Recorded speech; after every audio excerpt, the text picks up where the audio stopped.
దేవునికి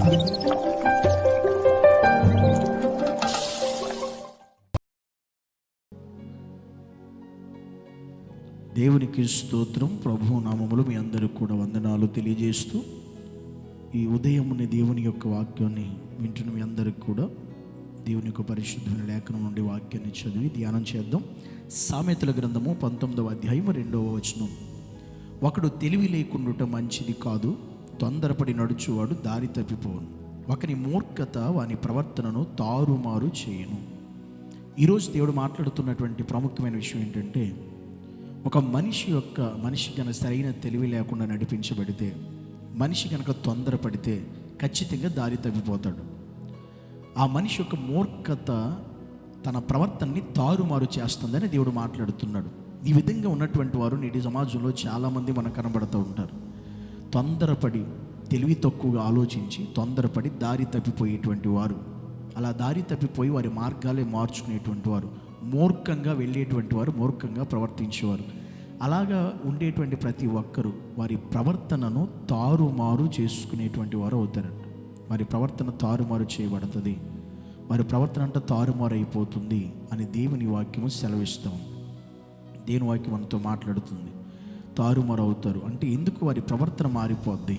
ఎందుకంటే తొందరపడి వారు నడవడం వల్ల, తెలివి తక్కువగా ఆలోచించడం వల్ల వారి మూర్ఖత్వం వారి ప్రవర్తనని తారుమారు చేస్తుంది. పరిస్థితులన్నీ తారుమారిపోతాయి. లైఫ్లో, జీవితంలో, కుటుంబాల్లో, వ్యక్తిగతంగా, ఉద్యోగ విషయంలో, వ్యాపార విషయంలో, వీటన్నిటి విషయంలో చాలామంది తెలివి తక్కువగా ఆలోచించడం వల్ల, తొందరపడి నిర్ణయాలు తీసుకోవడం వల్ల, మూర్ఖంగా ఆలోచించడం వల్ల చాలామంది వారి ప్రవర్తన తారుమారు అవుతామే కాదు, వారి జీవితాలు కూడా తారుమారు అవుతున్నాయి, వారి పరిస్థితులు కూడా తారుమారైపోతున్నాయి, వారు చేసే పనులు కూడా, క్రియలు కూడా, మాటలు కూడా, కుటుంబాలు కూడా తారుమారు అవుతూ ఉన్నాయి.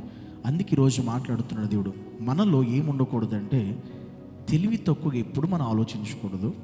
రెండోది, తొందరపాటు మన కుటుంబాల్లో, మన జీవితాల్లో ఉండకూడదు.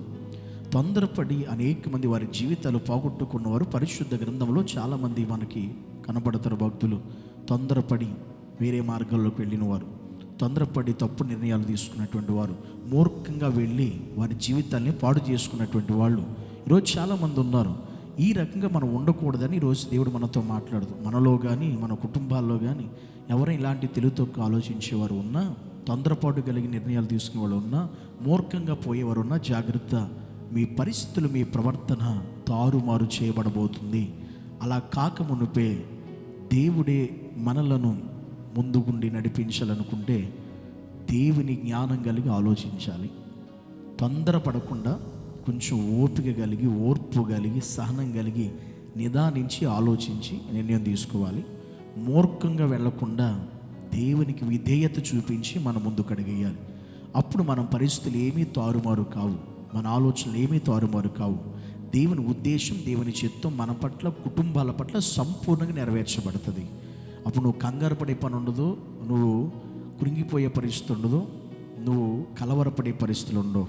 కనుక ఈ 3 లక్షణాలు కలిగిన వాళ్ళు ఖచ్చితంగా వారు తారుమారు అవుతారని, వారు తప్పిపోతారని బైబిల్ చెబుతుంది. కనుక మీలో ఇలాగ అయిన వారు చాలామంది ఉండొచ్చు ఈరోజు ఈ మాట వింటున్న వారిలో. కానీ ఈ రోజు నుంచి అయినా అలాగ ఆలోచించడం, అలా ఉండడం, అలా మూర్ఖంగా వెళ్ళడం మానేసి దేవుడు చెప్పినట్టుగా దేవుని వాక్యానుసారంగా నడవాలని ప్రభు ప్రేమతో దైవజనుడు మీకు తెలియజేస్తూ నా మాటలు ముగిస్తున్నాను. ప్రార్థన చేసుకుందాం. పరమ తండ్రి అయిన యేసయ్య, శివాధిపతి అయిన మా తండ్రి, నీకు వందనాలు. నిజమే ప్రభువా, నీ స్థితిలో ఈరోజు తెలివి తక్కువగా ఆలోచించేవారు చాలామంది ఉన్నారు. తొందరపడి నిర్ణయాలు తీసుకుని పాడైపోయేవారు చాలామంది ఉన్నారు. మూర్ఖంగా వెళ్ళి ఉన్న పరిస్థితుల్ని దూరం చేసుకున్న వాళ్ళు, జీవితాన్ని పాడు చేసుకునేవారు చాలామంది ఉన్నారు. అలాంటి వారి కొరకు నేను ప్రార్థిస్తున్నాను ప్రభువా. ఈరోజు ఈ మాటలు వింటున్న ఏ కుమారుడైనా, ఏ కుమార్తె అయినా, ఏ కుటుంబం అయినా ఇలాంటి పరిస్థితులు ఉంటే వారిని విడిపించండి, తప్పించండి. సరైనటువంటి నిర్ణయాలు, సరైనటువంటి మార్గంలో వారు నడిపించబడే కార్యాలు మీరు జరిగించమని యేసు నామములో ప్రార్థించి వేడుకుంటున్నాము తండ్రి. ఆమేన్.